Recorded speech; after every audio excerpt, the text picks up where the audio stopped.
everyone, welcome back to Spiritual Lessons, and in today's video I would like to talk about potions. Now there's a lot of people out there, in the spiritual community especially, who believe that potions are just make-believe. I mean, they're not real, right? That they're only a part of witch stereotypes and old stories, fantasies about witches making potions that can do incredible and destructive things. And I'm here to tell you, quite frankly, that's a bunch of BS. Potions are real. And I have made a few in my time, but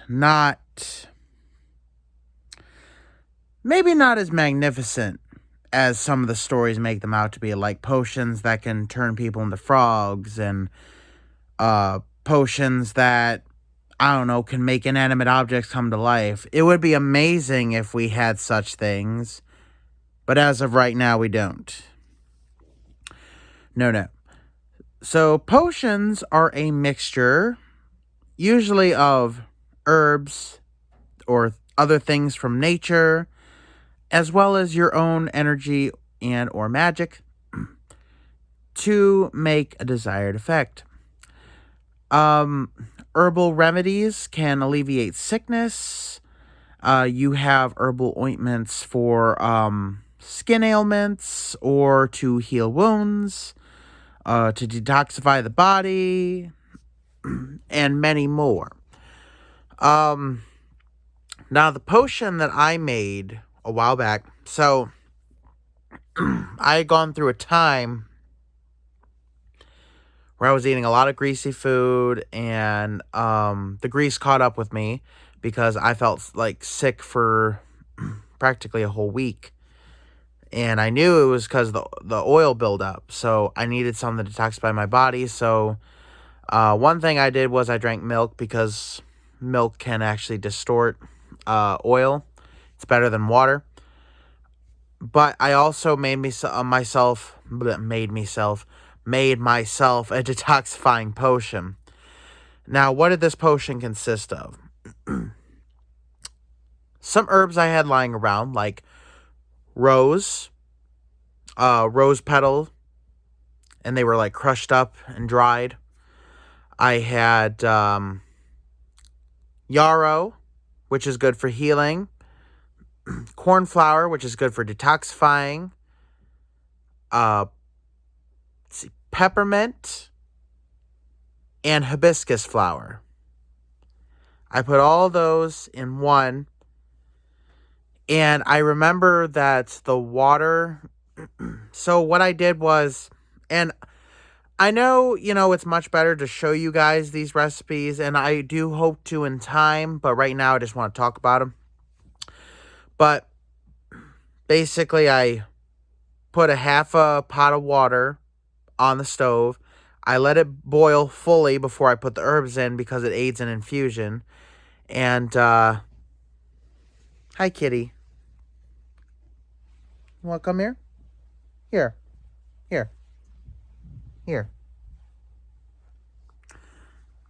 The kitty he wanted to lay with me, so there he is now, getting all comfy. Good boy. But anyway, so I let that boil for a while until the water fully discolored, and the water color was like deep red. It was so beautiful. It was an actual potion. Now, I didn't put any of my healing energy into it. And I got to admit, when I tasted it myself, I wanted to throw up. And it was good for me, but it tasted very sour. It was like a sour taste. It wasn't until I eventually mixed it with cranberry juice that it actually evened out the flavor a bit, and I could drink it. And I used that for about a week, and after that, it started to go bad. But it did help. It was a detoxifying potion. It really did help.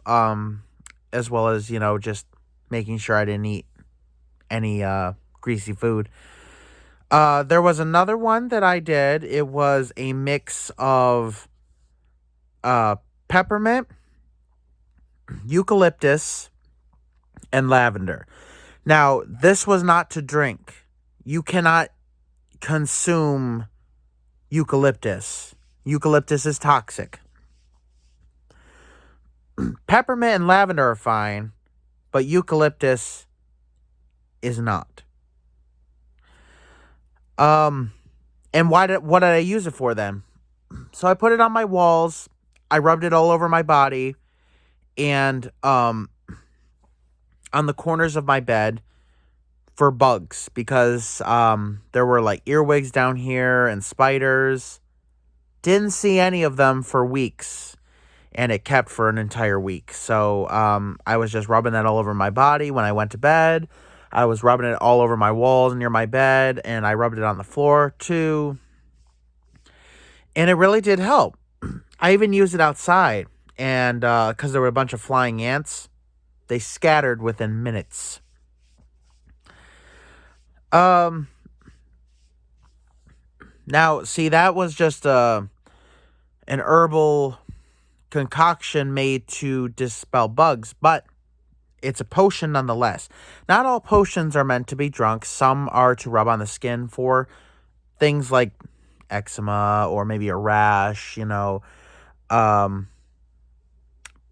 not all are for consumption, and not all are safe for consumption. And then there are potions that are made completely for other reasons as well.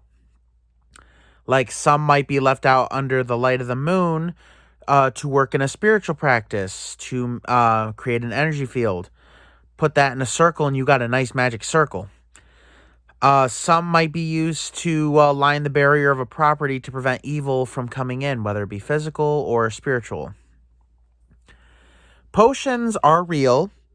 They are amazing. Do I wish that they were a lot more flashy like they are in, like, let's say, Hogwarts Legacy? If any of you played that, it's so fun to make potions because they just go poof, and there's like sparkles and color and a lot of colorful smoke, and it's really flashy stuff. And of course the effects are a lot stronger, but that's a different world. Now, herbs have a lot of magic on their own. They have powerful abilities and benefits. Some, when mixed together, create even more powerful benefits, and then there's some that shouldn't be mixed together at all. And I have books and books and books upon herbs. I have not read them, but I do have a bunch of herbs that I did buy from a spiritual store near my house, and I have used them before.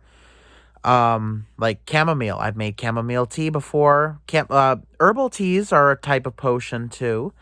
And they're usually good for benefits of the body. Like chamomile is good for sleep. Lavender is good for sleep. Let's see, what else have I used? Yarrow is good for healing.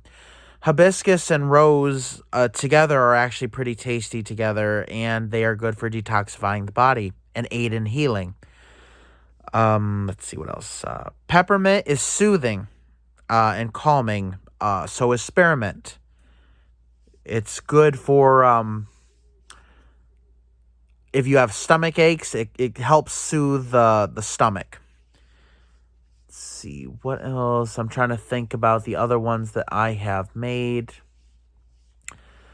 I have used eye bright powder before, and I gotta say the flavor is very interesting. But it's supposed to help the eyes. That's why it's called eye bright powder. Arrowroot is actually supposed to be detoxifying too, but I don't know. Licorice root is good for hair growth. Not that I need it. Let's see. I just thought of one before.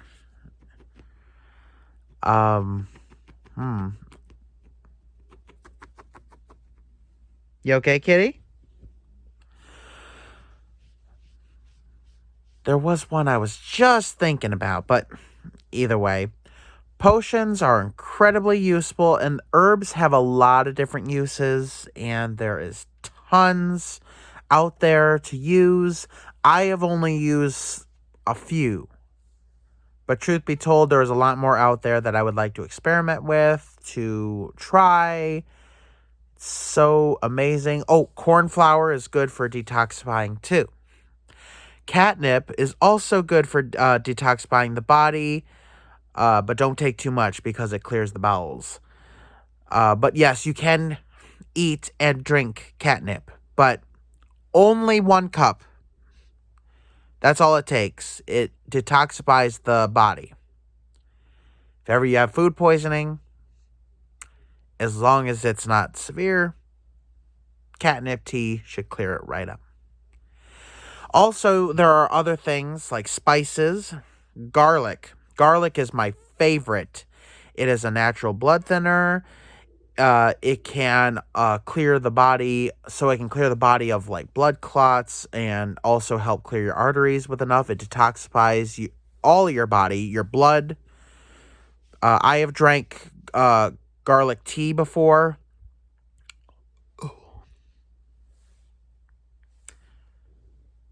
It was a different experience, but I gotta say, it's refreshing after a while. I have eaten raw garlic cloves before.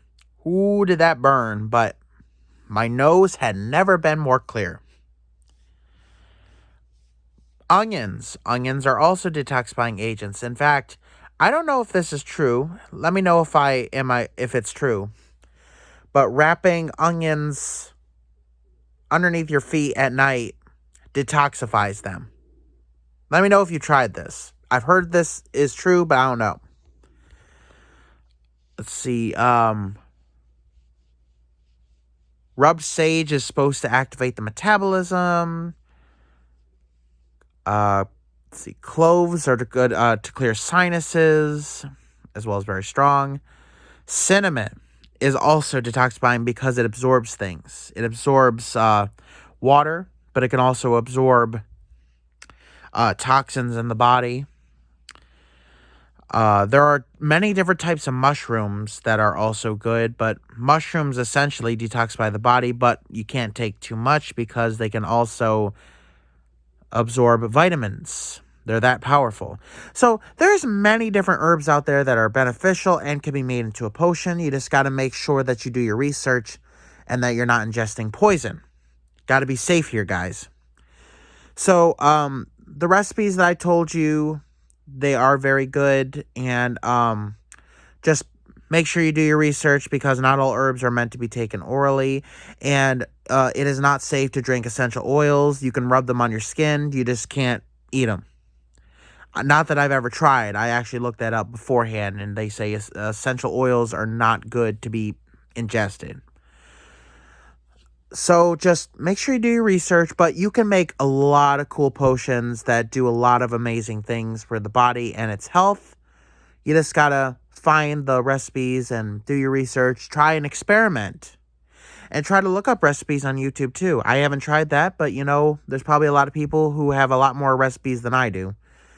But I would like to try new things and then show them to you guys as I make them.